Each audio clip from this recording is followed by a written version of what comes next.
Welcome back. We'll now start chapter 2. In this chapter, we'll be discussing about accounting basics.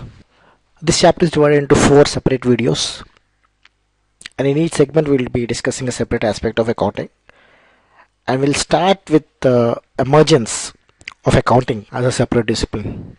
Accounting is, to put it simply, it's a language of financial statements, right?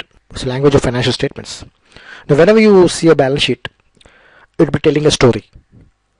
Just like a movie. The characters speak. In a balance sheet, the figures, the numbers, they keep shouting. See us, listen us, because every financial figure you come across in balance sheet has a story to tell, and it's up to you to analyze them. But the language in which they speak is not English. It is a separate accounting language, and you need to learn the language in order to be able to interpret financial statements with skill, right? If you don't know the language of accounting, it will be impossible. There is a way out. Even if you don't know the language of accounting, you can get across analyzing balance sheets, but that would require years of experience, say 10 years or 15 years, where you keep analyzing a lot of companies. You come across a spectrum of companies, a variety of industries, and when you have analyzed so many number of companies and its balance sheets, the skill of interpretation gets imbibed, even without a formal knowledge of financial statements. But even then, you would have learned a lot about the intricacies of financial statements. That it doesn't matter. The difference between formally knowing the language of financial statements and actually doing it. For someone like you who are just beginning to learn the process of credit appraisal, what you need to learn is the basics of accounting, right? And it helps you in two ways. One, of course, it provides a solid foundation to go ahead. Second, there will be some cases critical cases where in-depth knowledge of accounting is required to unearth the shenanigans that tricks companies play to fool banks and other stakeholders. Take, for example, inventory valuation. See, inventory valuation, if you look at a balance sheet between 2 years, say 31st March 2013 and 31st March 2012, and you see in that the inventory value has increased. As a banker, you would have come across such scenarios, and the sort of questions you ask was like, was it because the company deliberately increased the holding level, in order to avoid a stock out situation, or was it a case where the stock has become obsolete and it's not moving? Those are sort of questions which are relevant questions, no doubt, relevant questions. But those are the sort of questions you'll be asking as a banker. But a professional chartered accountant will be more equipped to go in depth and ask additional questions which normally would not occur to a banker, right? Questions like, what is the valuation method? The first thing that strikes the mind of a chartered accountant when he sees the stock value is what is the method of valuation, and that can have a major impact on the profitability of the company. Change the valuation method and you change the profitability of the company. And this is not something which normally occurs to a banker, but a chartered accountant, by nature of his profession, having seen a number of cases, having prepared a number of stock valuations, will be in a better position to understand, ask more relevant questions. So what I want to tell you is there will be critical cases in your banking career where in-depth knowledge of accounting is required. And therefore, I suggest you, if time is on your side, if you are young, relatively young, with 30 or 35 years, and if time is on your side and you have the resources, please go ahead and do a course on chartered accountancy. You need not become a professional chartered accountant. That would require 3 years of articleship. I don't think so. Completing CA final is an option for you right now, because you need to quit the bank of the job. But at least complete CA inter. If age is on your side, I strongly recommend you. A professional qualification like accounting, if you plan to have a long-term career in banking in the field of credit appraisal, that is indispensable, and I strongly recommend it. However, if that is not the case, if you don't have such plans, or if you're past that age where you can take courses, fine. You can improve your knowledge of accounting by buying any standard textbook, good textbook on any good textbook, right? There are a few suggested textbooks on the site creditappraisal.in. You can build on that, right? I also suggest you to read these accounting standards. These are issued by CA, right? Go to website icai.org, and there you'll find a lot of accounting standards, which we'll discuss shortly, not in depth, but in the course of the video series, we'll be coming across some of these. This will take years, no doubt, to master, but any skill takes time, especially balance sheet analysis. The way to gain mastery over balance sheet analysis is to keep practicing. keep picking up as many balance sheets as you can. Just get a list of the 30 companies listed in Sensex, top companies, and you have a variety of companies spread across various sectors.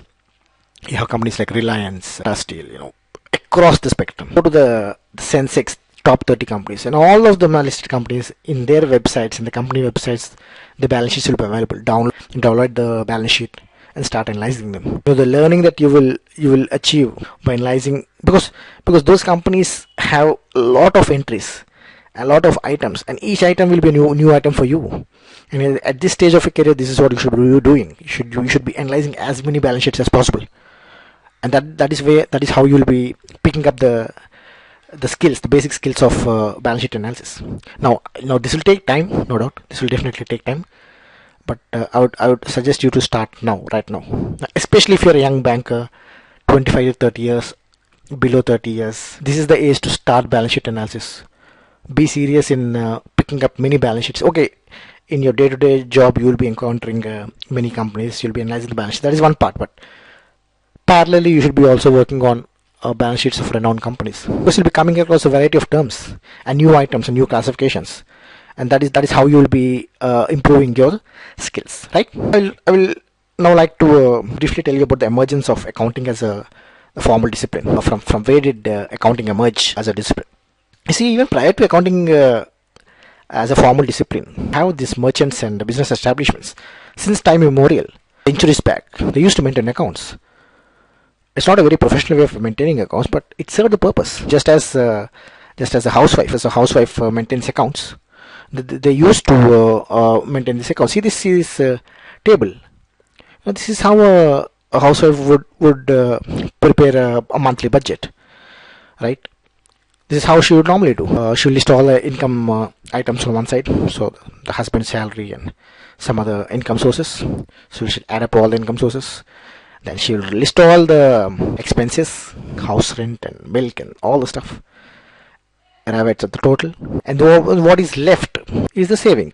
So 2000 is saving. This is how a housewife prepares a monthly budget. This is a very simple but effective way, and this is how companies used to maintain the accounts centuries back. It was a very simple method.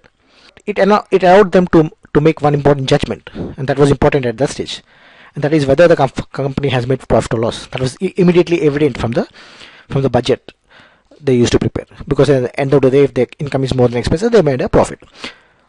Or conversely, if their expenses are more than income, they made a loss. So it enabled them to ascertain that, and the books of those days serve the purpose. But as business grew complex, right? As businesses grew complex, then there arose the need for uniformity, and the uniformity arose because of regulation. Once business establishments prospered and flourished, and the numbers increased, government needed to step in. Government entered the picture because they need to moderate the functioning of companies, right? So that they won't exploit the public.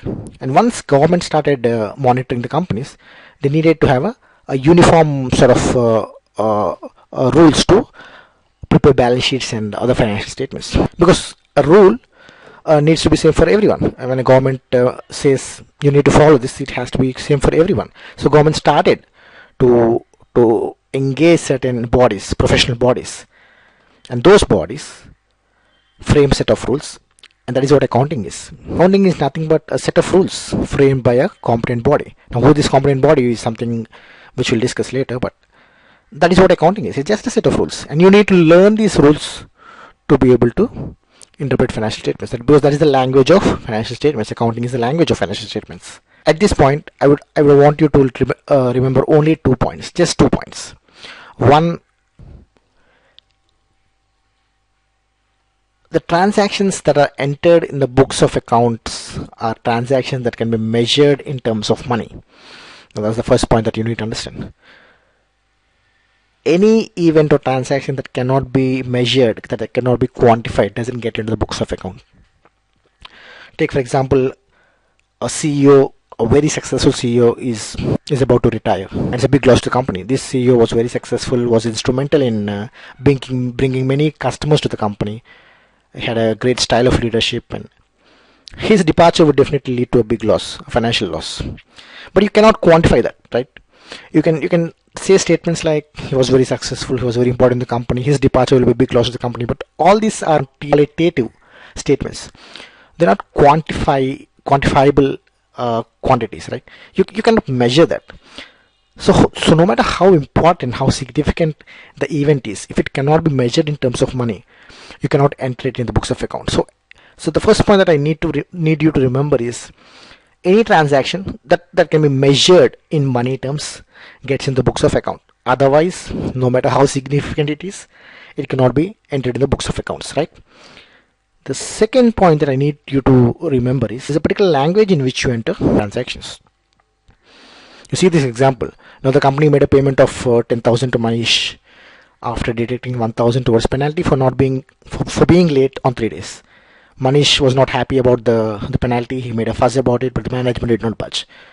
This is a event. It has some financial transaction in that the company has paid 10,000. So there is a financial element involved in it, and this needs to be entered in the books of account.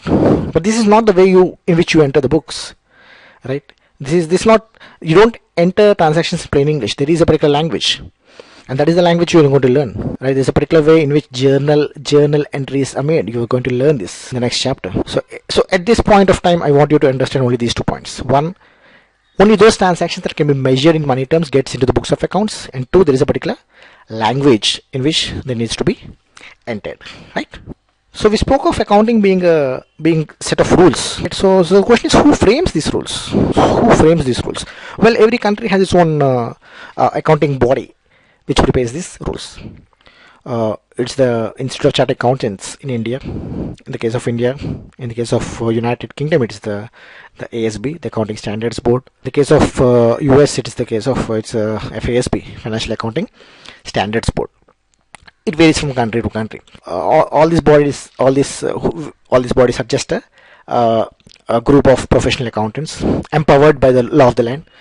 So in India, ICAI is something that is permitted. It is authorized by the government to frame these rules, right? So ICAI in our case, in the case of India, is a competent body empowered by the parliament, right, which does the job of framing the rules. So every country has its own body.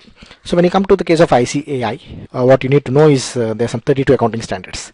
Again, this is not something which you need to be learning in depth, but I listed below some accounting standards, which will be of interest to you as a banker, especially inventory valuation, depreciation, construction contracts, revenue recognition, such a crucial accounting standard, accounting for fixed assets, borrowing cost, segment reporting, taxes. You need not go in depth into any of these accounting standards. I don't think so any banker would be doing that, but again, as I told you, if time permits, please visit the website of ICAI and download at least these accounting standards, and keep a copy on the desktop. You need not go through them, but just keep them on your desktop. Whenever time permits, just go through a couple of pages. I mean, these are very important from point of view of analysis, in depth, and you'll be learning a lot. Even otherwise, you can do the job, no doubt. That's what this book is all about. It will be teaching you the process of balance sheet analysis, but to get more in-depth knowledge, provided you have the interest, it doesn't harm if you go through these accounting standards. We will now discuss a point or two regarding 2 important concepts: GAAP, GAAP, and IFRS. Please remember, this might sound to be a technical segment, chapter 2, and I agree you don't need to learn about all this stuff, but for the sake of completeness, I'm discussing these points, and it will help you in an interview. You should understand that you don't operate in isolation. It's not about just your job, your desk. You're not operating in isolation. Banking sector is a part of the overall finance sector. So you need to be aware of what's going in the finance sector and the economy as a whole. And this today's era of globalization, multinational companies, you need to understand what's going around the world as well. So when you're speaking of balance sheet analysis, when your job is so much tied to accounting, you need to be aware of these 2 terms. It's very important, emerging terms, which you need to be aware.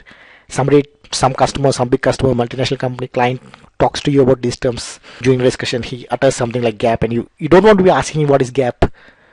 What is GAAP? It doesn't sound professional. So at least even if you don't know in depth about what these terms are, you just have a basic idea. And I thought it would be relevant for you as a banker to know these terms, right? So as the name suggests, GAAP, generally accepted accounting principles. So these are principles that are accepted a country. In a particular country, these are the principles that are accepted. So who says these are acceptable? So there should be a body who frames these rules, right? So please remember, GAAP is applicable only for United States financial reporting, right? And GAAP refers to a set of rules and principles, standards based on which companies prepare the financial statements. So any company, while preparing its balance sheets, financial statements, has to follow these principles, and it is mandatory. GAAP is imposed on companies. It's made mandatory, and they have to follow GAAP while preparing balance sheets because the government wants investors. And you can speak this. You can be a customer. The customer of the company. It can be employees. It can be creditors. It can be term lenders. Whoever it is, there are many stakeholders interested in the financials of the company. So whoever analyzes the financials of the company, they need to get a true picture. Therefore, the government imposes these principles as mandatory on the company. So any company has to follow these principles while reporting the financial data. So whenever they report the financial data, they have to follow these principles.